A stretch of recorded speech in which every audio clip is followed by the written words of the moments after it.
Eu já quero lhe pedir que abra a palavra de Deus na primeira carta de Paulo aos Coríntios, no capítulo 12.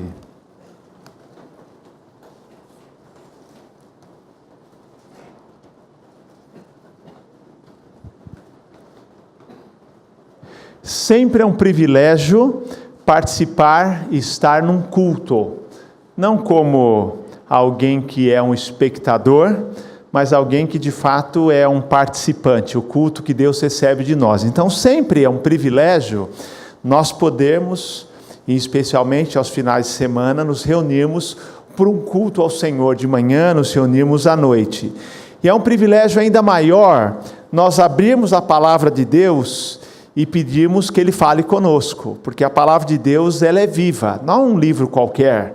É um livro que realmente escrito pelo próprio Deus, inspirado por Deus, e quando nós abrimos a palavra, nós estamos pedindo que Deus fale conosco. Então eu espero que o Senhor esteja falando com você todos os dias, porque não adianta ler a Bíblia só de domingo. Alguns só leem a Bíblia e o pastor lê para ela. Eu espero que não, porque todos os dias o Senhor, por uma porção ampla da Bíblia, ou por um versículo bíblico, por uma devocional, o Senhor fala conosco. E hoje, nós prosseguindo na série Diagnóstico da Igreja Contemporânea, e que estamos estudando a questão dos problemas da igreja, reconhecendo e confrontando os problemas da igreja do século 21, que são os mesmos problemas da igreja do primeiro século. E eu tenho dito aqui que não existe igreja perfeita, e o que está registrado aqui, a Bíblia nos diz que nos é registrado como um ensino para nós, como exemplo. E nós estamos nos voltando, estudando a primeira carta de Paulo aos Coríntios, daquela igreja que é conhecida como a igreja mais problemática, para nos reconhecer nela, e dizer assim, que erro podemos evitar, ou que erros temos cometido, e podemos ser curados desses erros. Então, nós nessa nossa caminhada, chegamos agora ao capítulo 12. Capítulo 12 de 1 Coríntios é conhecido como o capítulo dos dons espirituais. E é verdade uma parte da verdade, porque Paulo fala de dons nos capítulos 12 a 14, mas não apenas fala de dons. Primeiro versículo do capítulo 12, verso 1, quando ele usa a expressão que na sua tradução aparece como dons espirituais, a expressão na língua grega, o original grego é ton pneumatikon, que significa o seguinte: a respeito das coisas do Espírito, não quero que sejais ignorantes. Ou a respeito eu gosto da tradução, da espiritualidade, não quero que sejais ignorantes. Então está errada a tradução? Não.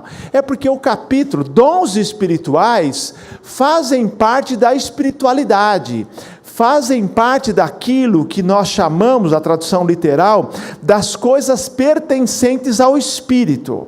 Mas você vai observar que, capítulos 12 a 14, Paulo não fala só de dons espirituais, ele vai falar da verdadeira espiritualidade, que uma das áreas em que a verdadeira espiritualidade se manifesta é nos dons espirituais. Mas por isso que você lê o capítulo 13 de Coríntios, e fala assim, mas o que tem a ver amor com dons espirituais? É porque, na verdade, amor tem tudo a ver com espiritualidade, e que a marca por excelência da verdadeira espiritualidade, daquele que não é carnal, daquele que é espiritual, é a demonstração do amor, inclusive demonstração do amor no uso dos dons espirituais. Então, nesse texto, nós vamos aprender aqui, capítulos 12 a 14, sobre as coisas do Espírito, sobre as coisas espirituais, ou sobre as demonstrações da verdadeira espiritualidade na igreja. Então, queridos, hoje eu não vou falar especificamente sobre dons espirituais. Na próxima semana eu falarei sobre isso. Mas eu quero falar sobre um outro dom, uma outra marca que Paulo cita aqui da verdadeira espiritualidade, que é a unidade da igreja. E não é a primeira vez que Paulo fala de unidade na igreja. Já vou ler o texto, vai ficar claro para os irmãos aqui. Não é a primeira vez. No capítulo 1, O apóstolo Paulo, versículo 10 em diante, diz: irmãos, rogo-vos em nome do nosso Senhor Jesus Cristo que entreis em acordo quando discutirdes e não haja divisões entre vós. Pelo contrário, sejais unidos no mesmo pensamento, no mesmo parecer. Capítulo 1, verso 10, verso 11. Pois, meus irmãos, fui informado a vosso respeito, pelos da família de Cloé, que há discórdias entre vós. O que quero dizer com isso é que um de vós afirma: eu sou de Paulo, outro diz: eu sou de Apolo, e outro: eu sou de Pedro, outros ainda: eu sou de Cristo. E aí ele pergunta: será que Cristo está dividido? Foi Paulo crucificado em vosso favor? Fostes batizados em nome de Paulo? Então, no capítulo 1, ele fala da unidade como marca da igreja, e como qualquer tipo de divisão não é algo da espiritualidade, que é algo que vem da carnalidade, que a espiritualidade é marcada por unidade. E aí no capítulo 3, ele volta a falar. E o capítulo 3, o título diz: o espírito mundano causa divisões na igreja. Aí ele afirma: irmãos, não vos pude falar como a pessoas espirituais. Olha a palavra aqui de novo. Não vos pude falar com pessoas espirituais, mas com pessoas carnais, como crianças em Cristo. Que vos dei para beber foi leite, não alimento sólido. Capítulo 3, verso 20. Pois não podeis recebê-lo, nem mesmo agora podeis, porque ainda sois carnais. Visto que há inveja e discórdia entre vós, por acaso não estáis sendo carnais, vivendo segundo padrões puramente humanos? E aí ele volta a dizer da divisão: eu sou de Paulo, eu sou de Apolo, eu sou de Pedro. E ele fala que são padrões humanos. Verso 6, eu plantei, Apolo regou, mas Deus quem deu o crescimento. Então quem planta, quem rega não é nada, a não ser Deus que dá o crescimento. Então, queridos, o apóstolo Paulo, capítulo 1, já falou de unidade na igreja. Do capítulo 3 falou de unidade da igreja, dizendo que uma das marcas da espiritualidade, essa busca da unidade, é você ser um promotor da unidade. E ele fala, então, ele ataca um problema muito comum na igreja lá em Corinto, que era o partidarismo. Os coríntios eram gregos, e os gregos gostavam de um bom debate. Ou eles eram gregos ou brasileiros. Entendeu? Porque o fato é o seguinte: os gregos gostavam de um debate, era filosofia, queriam impor opinião. E eu digo isso particularmente como um alerta, porque nós vivemos no Brasil um tempo de intolerância, mesmo entre os cristãos, por causa de ponto de vista teológico, por causa de ponto de vista político, por causa de ponto de vista de formas de fazer ou não fazer. E aí nós vamos nos dividindo também, e gostamos de um bom debate, e esquecemos que, capítulo 1 Coríntios 13, que o importante é o amor, o importante é a unidade. Então, eu estou com saudade daquele tempo que o debate era apenas aquelas brincadeirinhas sobre o time de futebol, se o Guarani perdeu ou ganhou, se a Ponte ganhou ou perdeu, se o Corinthians ganhou ou perdeu. Esse tempo era um tempo de paz, porque agora o debate está terrível. E as pessoas hoje: você vai votar em tal candidato? Não acredito. Como você pode ser cristão e votar nele? Aí você pergunta assim: eu não voto nele porque eu sou cristão. Eu que admiro você votar naquele candidato sendo cristão. E a pessoa vai, e aí vai, queridos. Então, nessas questões, mas não apenas nessas questões da igreja. E eles gostavam de um bom debate. E havia o partidarismo, né? E aí, queridos, o apóstolo Paulo não poupa esses partidos existentes na igreja, e ele apresenta de maneira bem clara que o fato é que Cristo é tudo em todos, e Cristo deve ser honrado de maneira unânime. Cristo deve ser honrado. Qualquer postura que eu e você tenhamos, que não honre a Deus, que não promova a unidade, tem que ser rejeitada, porque não vem do Espírito, vem da carne. Então, o problema da igreja de Corinto é problema atual? Plenamente atual. Plenamente atual, quando nós polarizamos. E aí, Paulo já falou no capítulo 1, Paulo falou no capítulo 3 sobre unidade também, e ele volta no capítulo 12, ao falar dos dons, nesse contexto de dons espirituais, ele volta a falar de unidade, que a unidade da igreja parecia para aqueles imaturos coríntios algo menos importante. Para eles era mais importante ter o dom espiritual do que ter a unidade espiritual. E Paulo fala assim: grande coisa você ter dom A ou dom B ter esse dom de línguas, dom de discernimento, dom da fé, se vocês na vida não são marcados pelo amor.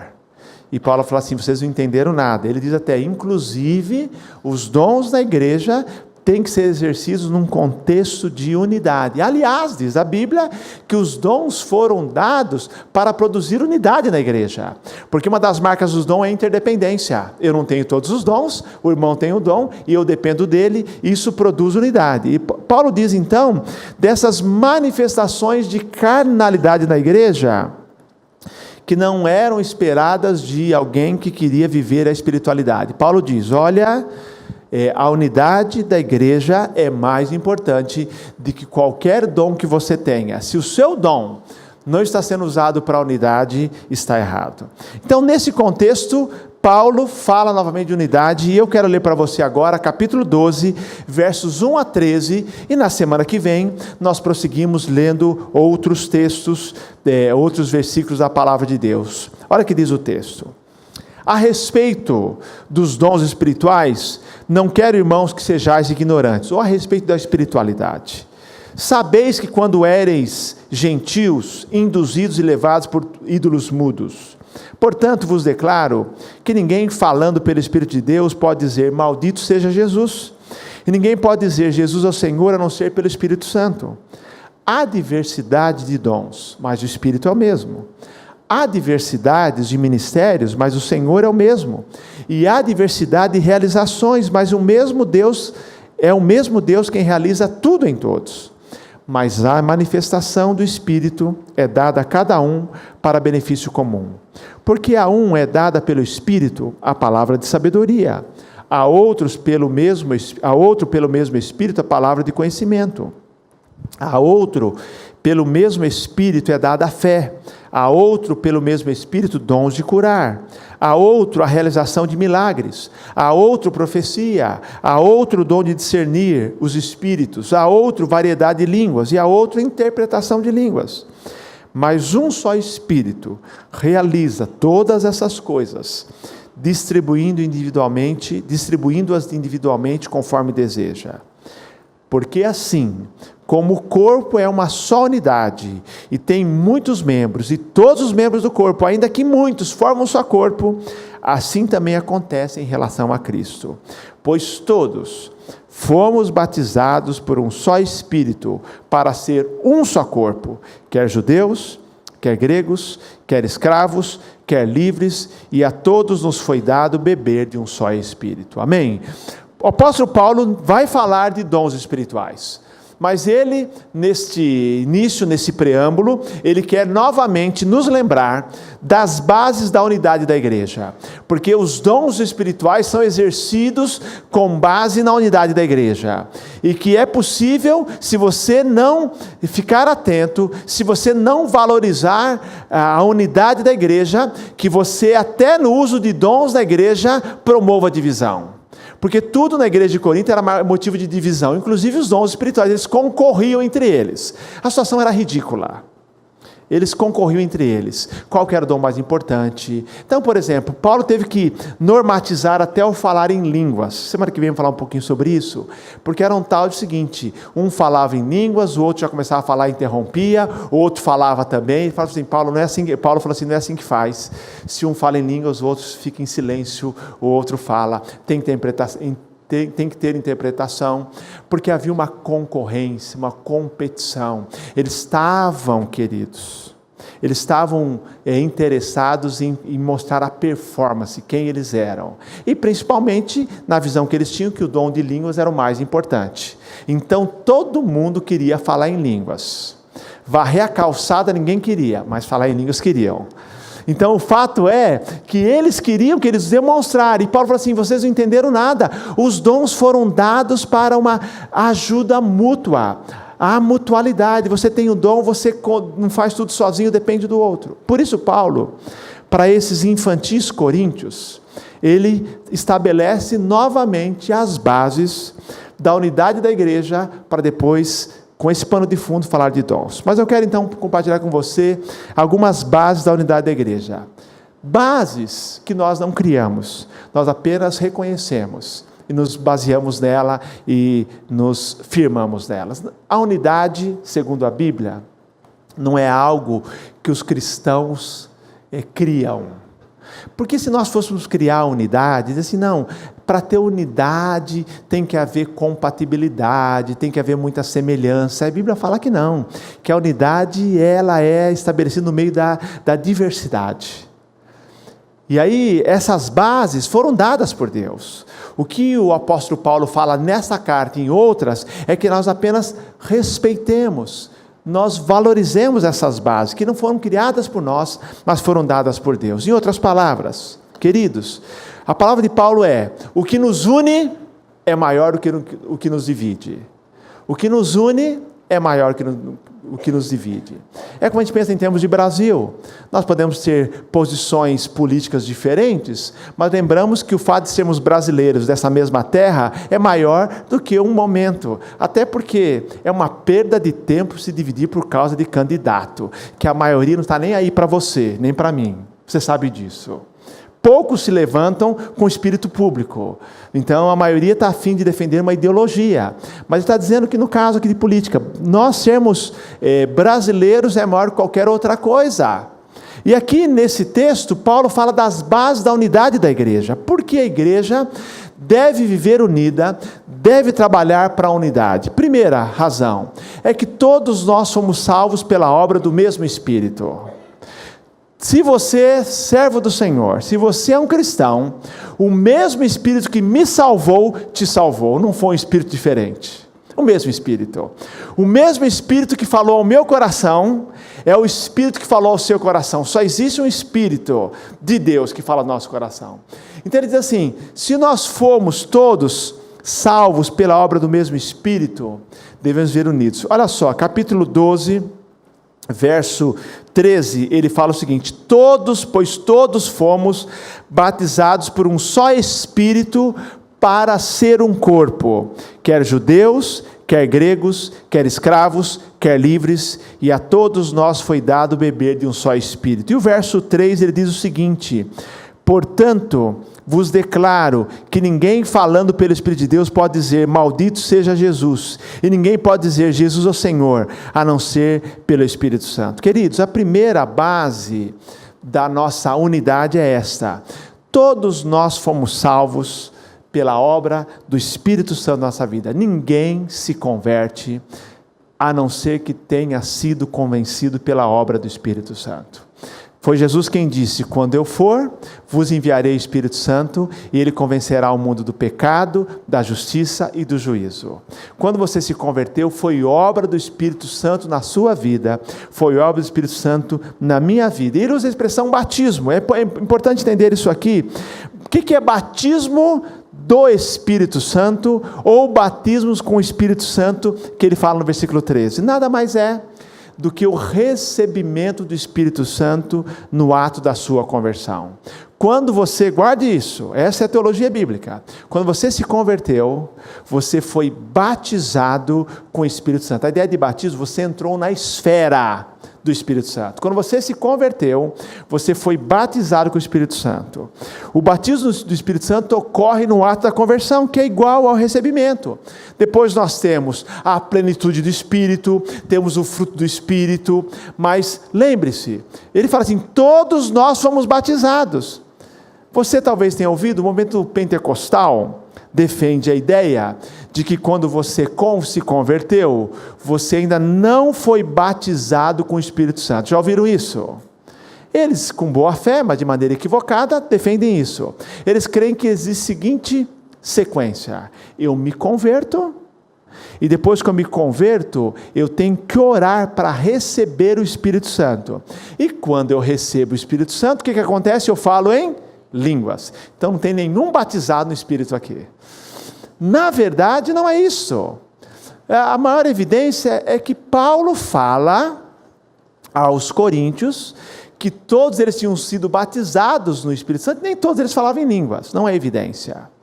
Na verdade, segundo a Bíblia, nós nos convertemos e o ato da conversão, naquele exato momento, você e eu fomos batizados com o Espírito Santo. Isso é, nós recebemos o Espírito Santo. Batismo, nós entramos na esfera do Espírito Santo.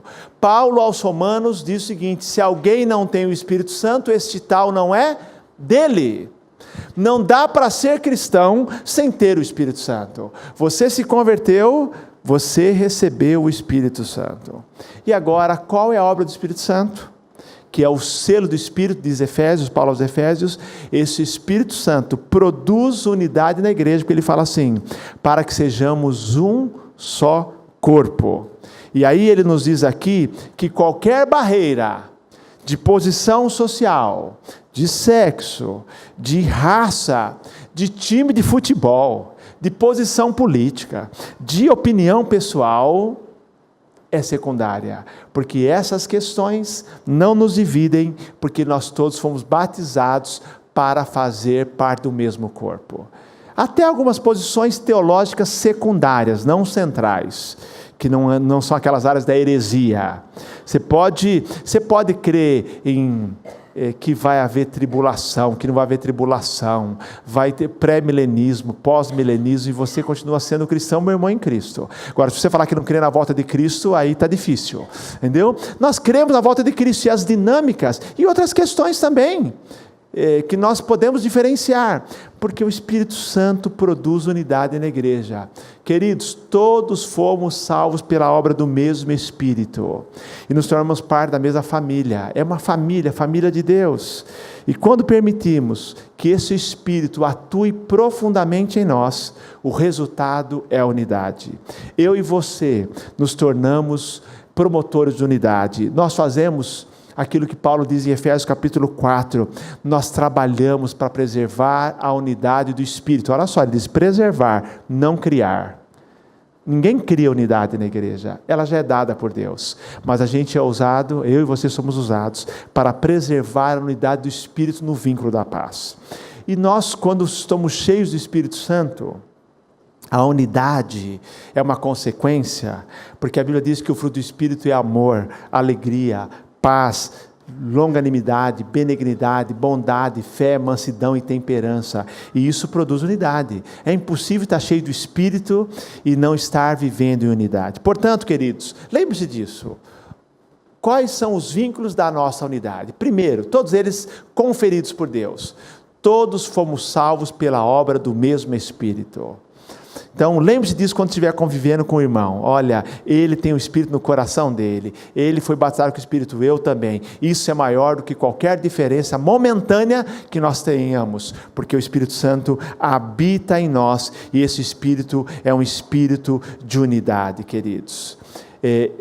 Efésios 4, 1 e 6 diz exatamente isso, no contexto dos dons espirituais, preservar o vínculo da paz. Aí eu digo a você, meu irmão, seja um promotor da unidade na igreja, e não de partidarismo. Vou dizer a você, o assunto unidade da igreja é um assunto muito sério, e não sou eu que digo isso, é a palavra de Deus.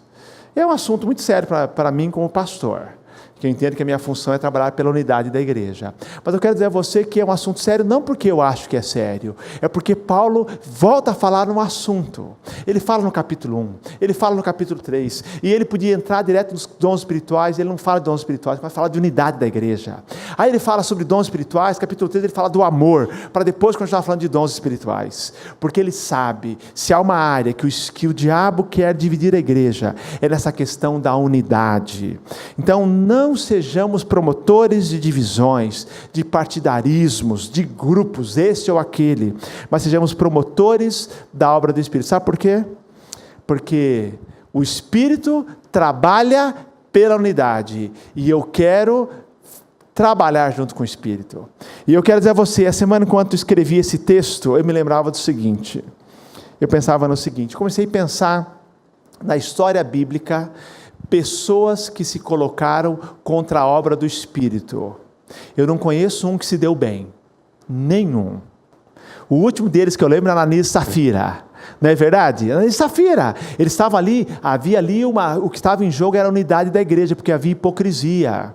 Não tem um que se coloca contra a obra do Espírito que pode se dar bem, queridos. É uma colisão de um fusquinha com uma jamanta, como dizia antigamente. Com um caminhão, não tem jeito de se dar bem. Porque o Espírito Santo trabalha, e nós somos chamados para nos unirmos ao Espírito e sermos pacificadores. Porque o Espírito Santo quer produzir isso na igreja. Sabe por quê, queridos? Porque o maior testemunho da igreja é a unidade. E o maior mau testemunho da igreja é a falta de unidade. Jesus disse isso. Unidade da igreja é um tema importante? Para mim é, mas para a Bíblia muito mais. Jesus falou assim: eu oro, João 17, para que eles sejam um, assim como a Trindade é uma.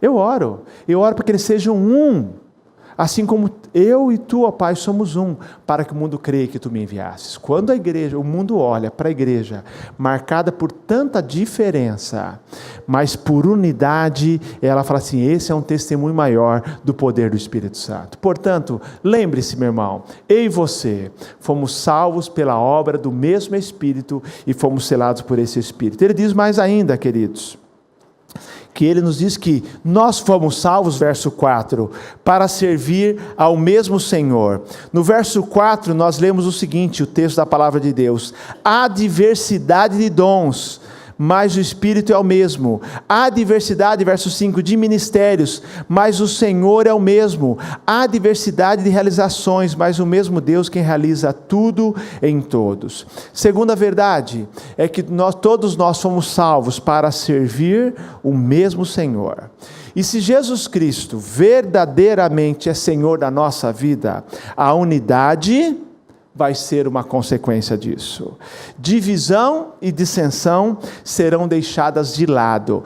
É interessante, queridos, todos nós aqui estamos sob uma mesma liderança, que é de Jesus Cristo como Senhor. A igreja se coloca sob a sua liderança humana, mas ela se coloca acima de tudo, sob a liderança do Senhor Jesus. Você foi chamado, você foi salvo para servir não uma causa, mas para servir o mesmo Senhor. Já falamos aqui sobre a igreja, que Ele é dono da igreja, que Ele é chefe da igreja, que Ele tem um plano da igreja, e Ele quer que essa igreja como um todo sirva a esse Senhor de maneira unânime. João 17:20, volta a repetir: eu oro para que eles sejam um, diz Jesus. Todos fomos salvos para servir o mesmo Senhor. Esse é outro vínculo da nossa unidade. E para terminar, todos nós dependemos do mesmo Deus. Quando ele fala de dons espirituais, ele fala que o mesmo Deus é quem realiza tudo em todos. A igreja em Corinto achava que ela é que era capaz. Cada membro se vangloriava. Capítulo 12, a partir do verso 14, fala disso. Lembram? O pé dizendo à mão que, olha, eu sou mais importante que você. Os olhos aos ouvidos. Cada um valorizando o seu dom, a ponto de alguns se acharem depreciados. Porque alguns tinham alguns dons mais visíveis, desprezavam os que tinham dons que não apareciam tanto. Igreja é assim, alguns aparecem mais, outros menos, mas todos têm o mesmo valor. E aí ele diz aqui, esses dons, essas realizações, não são obra nossa, mas o Deus. Como membros, nós podemos ter dons diferentes, ministérios diferentes, formas diferentes de trabalhar, mas ele diz assim, mas o mesmo Deus é quem realiza todas essas coisas. E se é Ele, que mérito tenho eu? Pense nisso. O dom vem de Deus. A esfera onde nós atuamos é a igreja, que é a igreja de Deus. E a capacidade para realizarmos esta obra vem de Deus. E eu costumo dizer aqui, queridos, é como Paulo diz aos Romanos capítulo 11, falando de Jesus, porque dele, por ele e para ele são todas as coisas, a ele seja a glória. Então, nós todos dependemos do mesmo Deus. Se você realiza algo, eu quero dizer a você, meu irmão, eu vejo isso muitos irmãos fazendo de maneira muito sábia, muitos líderes de ministério. Quando algo que você realizar for muito bem realizado, agradeça a Deus porque saiu bem apesar de você. É ou não é assim, queridos? Porque apesar de nós, saiu bem. porque o Senhor é que deu. Você sempre, quando faz algo para o Senhor e você vê o resultado, você sabe que aquilo que foi realizado, os resultados foram acima da sua capacidade. Ele fez por sua graça. Por exemplo, quando eu convido, como tivemos aqui no aniversário da igreja, pregadores para aqui pregarem, eu oro, Senhor, quem que nós podemos convidar? Convidamos aquele final de semana de setembro, primeiro final de semana, 3 pregadores, e fomos abençoados pelos 3. E ao final daquele culto, domingo à noite, durante a semana, a palavra geral foi, que bênção, cada um nos abençoou, como foi bom o culto, como foram bons os desafios, como eles se completaram. Eu não falo assim, que bom, como eu sou um cara inteligente, como eu tenho bons amigos, nada disso. Eu falo, Senhor, que bom que o Senhor indicou as pessoas certas, que bom que aquelas pessoas que vieram foram as pessoas que o Senhor desejou, e que bom que eles pregaram aquilo que o Senhor colocou em seus corações, e eles vieram aqui abençoar. Sempre assim, porque todos dependemos do mesmo Deus. Deus nos dá o privilégio de participar da sua obra. Nós temos a nossa capacidade, mas a nossa capacidade vem de Deus, porque dele, por ele e para ele são todas as coisas. Queridos, esses são alguns vínculos da unidade da igreja. Por que nós trabalhamos em prol da unidade da igreja? Porque nós olhamos um para o outro e falamos assim, você como eu, temos o mesmo Espírito, fomos salvos por Ele. Eu e você estamos servindo ao mesmo Senhor, então não tem como ter concorrência. Todos nós estamos fazendo na dependência plena desse Deus. Por isso o apóstolo Paulo, na primeira carta aos Coríntios, o tempo todo fala de unidade. Eu quero terminar destacando alguns pontos de cada um desses versículos que eu li para vocês. Ele fala, verso 4, o Espírito é o mesmo. Verso 5, o Senhor é o mesmo. Versículo 6, é o mesmo Deus quem efetua tudo em todos. Verso 7, a manifestação do Espírito é dada visando o bem comum. Verso 11, todas essas coisas são realizadas pelo mesmo e único Espírito. Verso 12, um só corpo, portanto o corpo é uma unidade. E verso 13, em um só corpo, todos fomos batizados em um único Espírito. Amém, queridos? O desejo de Deus é que não haja divisão na igreja, e ao nos conceder dons, vamos aprender a semana que vem, o seu propósito é que sirvamos uns aos outros. Não há nada mais bonito do que uma igreja que descobre o potencial dos seus dons e usa para a edificação mútua e para benefício da sociedade. O desejo de Deus é que não haja nenhuma divisão na igreja, que nós sirvamos uns aos outros, e quando cada membro, eu e você, agimos de maneira humilde, sabendo que tudo vem dele, o que acontece? A igreja é edificada, a unidade é preservada, e Deus é glorificado. Portanto, que nós lembremos, temos o mesmo Espírito, servimos ao mesmo Senhor, dependemos do mesmo Deus, e nós buscamos a unidade, porque a igreja é edificada, a unidade é preservada, mas acima de tudo, Deus é glorificado. Amém?